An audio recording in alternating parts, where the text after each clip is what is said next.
Hi guys and welcome. In today's video I'm going to be doing a lined curtain. Now I'm going to make the curtain up first and then I'm going to do a chat about it after.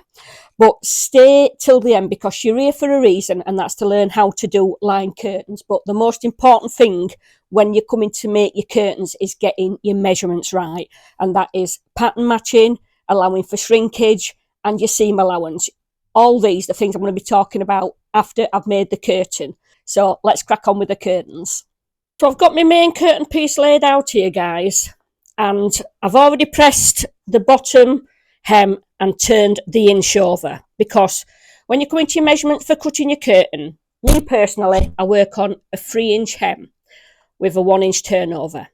So if I've measured this curtain that I want it to finish at a 48-inch drop, I've actually cut the fabric to 52 because I've got 4-inch, which is an inch for the top. So where the tape's going to be put on at the top, there's an inch going to be turned over, and then 3-inch for the bottom. So that's 4-inch adding on to my length.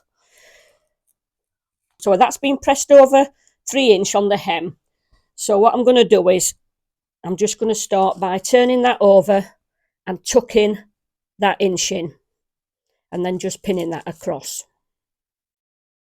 Because the first thing after you've cut your fabric is going to be to do your hems.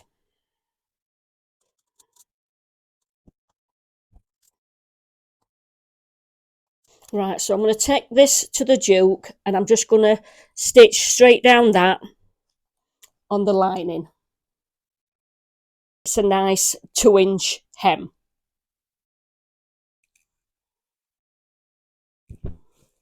Right, because it's not a very wide curtain, I'm going to do the Totally Invisible stitch that I started doing on some trousers the other week.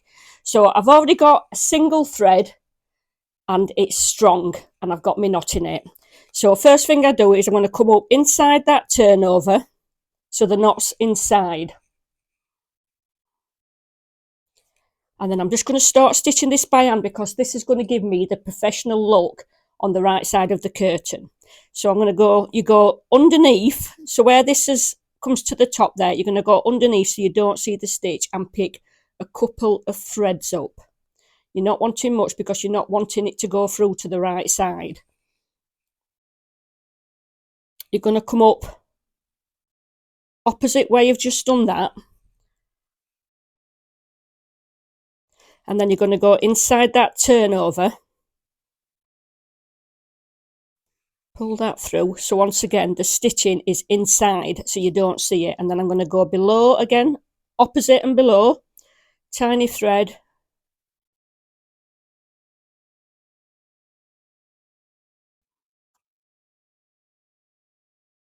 And then I'm going to come opposite again, inside that turnover, opposite and below.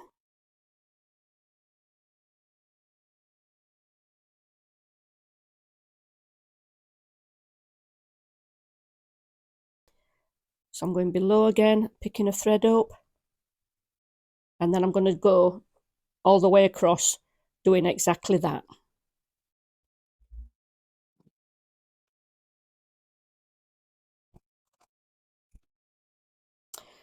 Now when you come to the end, what you're going to do is you're going to come to this bit here, and then you're just going to do a few stitches basically to secure it.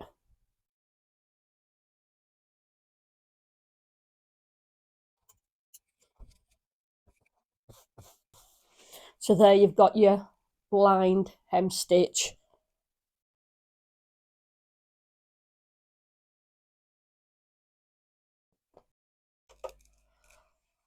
Right, so I'm going to turn this the right way.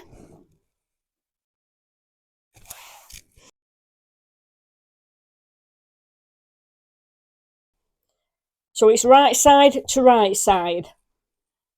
And I'm going to grab for my clips. And then on the side, this is going to come up an inch from the bottom. And then I'm just going to clip that ever so often as I go up the side. And it'll make sense as you see this coming together why the lining is 3" narrower than the curtain. Right, so I'm going to come to the opposite side, and again on the bottom, I'm going to start at the M, just come up that inch and start clipping it.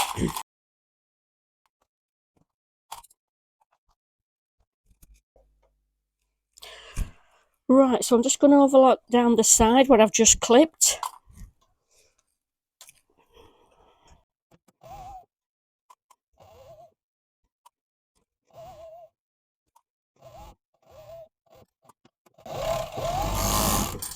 I'm going to do the exact same on the other side, so that both the sides are overlocked. Right, so I'm going to turn the curtain now through. And on the top, I'm going to put my thumbs in each side. Just lay that out so that I've got my side there. And I'm going to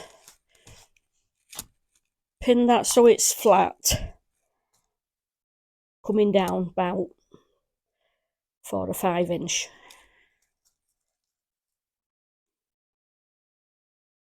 And that's just going to keep the lining in place.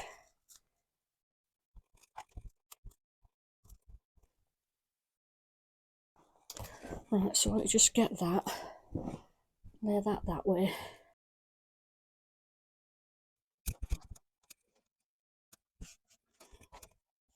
So you're laying that flat.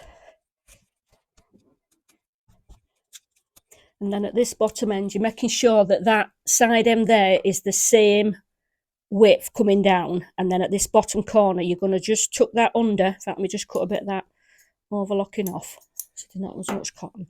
You're going to fold that under so you're making like a triangle at the bottom, like that. So I'm just going to get a pin to pin that, because what you can do with this, you can either put 2 tacks in it, one there, or you can just stitch down it. Right, so let me get this side.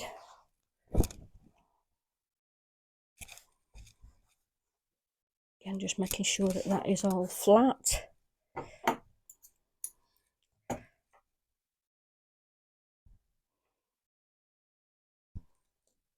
And then put another pin in.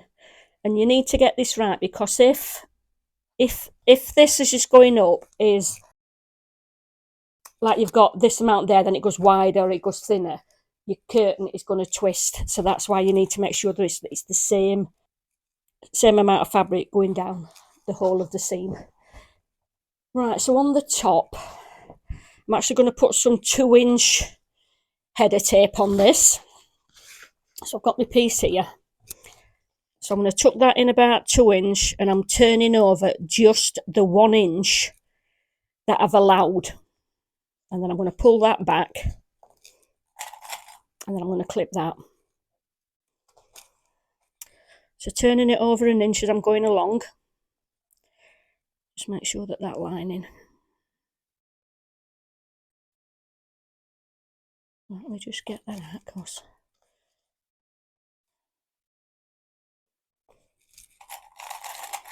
clipping that across.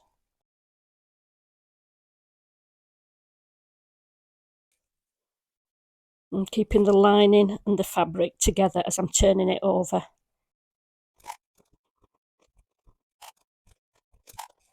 And then at the end, I'm going to cut it 2" past, folding that, and then tucking that end under, making sure that that is level at the end. I'm going to just put one of them at the end, one there, and then what I'm going to do is I'm going to bring that pin up, and then I'm just going to put that at the centre of that tape. Right, so that is all pinned in place, ready to be stitched. Right, so I'm just going to put a pale grey underneath.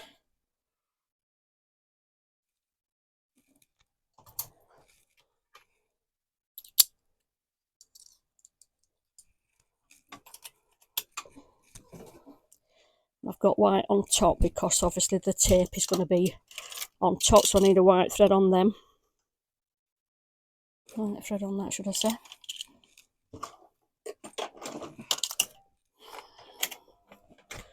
Right, so I'm going to start off first of all by just stitching on that when I've got that line.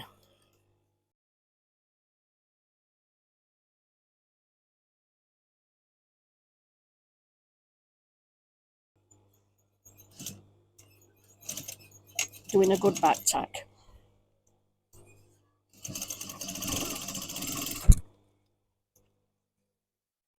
Making sure that it's laying flat.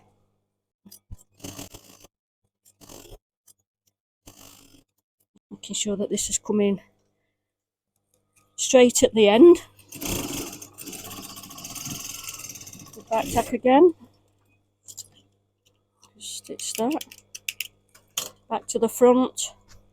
And then I'm stitching the other side of the tape.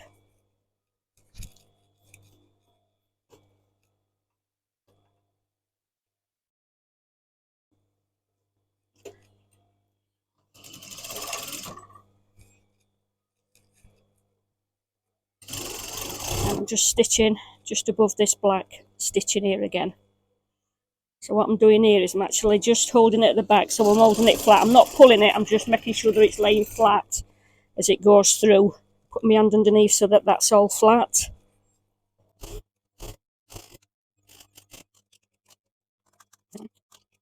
So there you've got white cotton on the white tape and you've got the pale grey on the front. What you can do is, some people stitch the end of this tape down, but if you do, you need to pull your pulling strings out of the way. Just get them pulled out. Move them out of the way. And then you stitch it down so that you're not restricting those. But I don't stitch them down personally. And then I'm coming to the bottom. And I'm just going to stitch these two corners down. Take the pin out.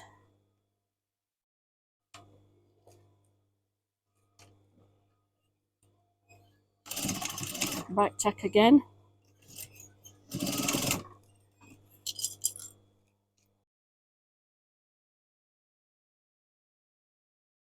So again, you've got that neatly stitched down on the corner. So that's the finished curtain done, guys. So once you have decided, guys, what size curtains you want to do, there's a few factors that you need to take into account. There's pattern matching, shrinkage, and your seam allowance. Because when you're making curtains, it's important to get the right measurement. Pattern matching, it's like hanging wallpaper. If you've got two curtains, you want the pattern to run through the curtains. So if you're having two pieces in your curtains, one width on that, you've only got to pattern match once. If you are joining four pieces, so you've got two widths in each curtain, you need to pattern match 3 times because you're only pattern matching to that first piece. So wherever you're buying your fabric from, you need to ask what the pattern match difference is, because as your pattern comes down, once you get to the end, depending where you are, you'll need to pattern match it like you do wallpaper. So you need to add that extra pattern match onto your meterage. Decide what seamage you want. Like I said, you can do a much deeper hem than what I did. You can do a nice thick one. And what tends to happen with thick ones, and it just tends to put a bit more weight in the bottom and your curtains will hang nicer. But again, add that onto your meterage, whatever you decide to do, and your 1 inch for turning over at the top. And when you're actually cutting your lining, I would actually cut it 4 inch narrower than your main fabric, because I don't think that the turnover on that particular curtain that I did was wide enough. I think you need it to be at least 1 inch 1.5 for it to be a good side seam coming in. Shrinkage. If you're going to make curtains that you want to wash, like take them down, shove them in your washing machine, wash your fabric first and allow shrinkage.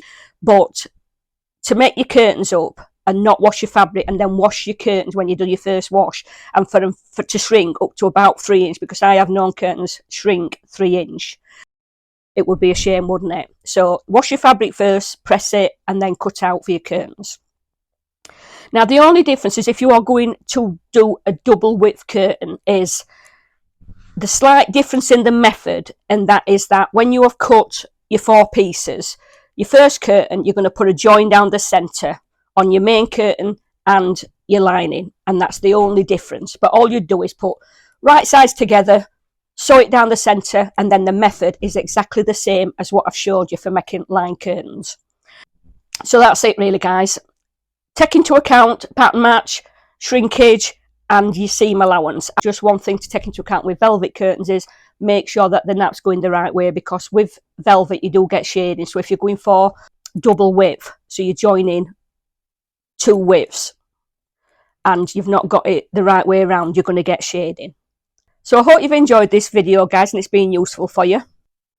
Take care for now, and I'll see you soon. Bye for now.